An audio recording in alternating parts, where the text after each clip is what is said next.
ಕೆಂದು ಮತ್ತೆ ಗಾಡಿ ಐತಿಲ್ಲ ಅದಕ್ಕೆ ನೋಡ್ಬಾರಿ ಅಂತ ಕರೆದೆ ನಾನು ನಿಮಗೆ.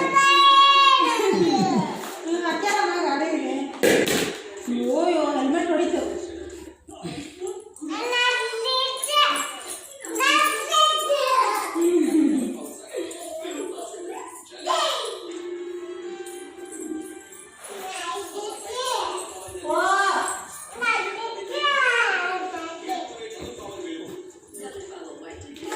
ಈಗ ನೋಡ್ರಿ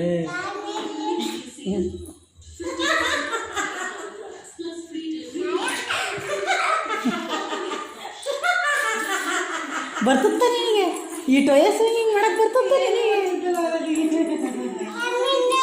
ಆ ಸೈಕಲ್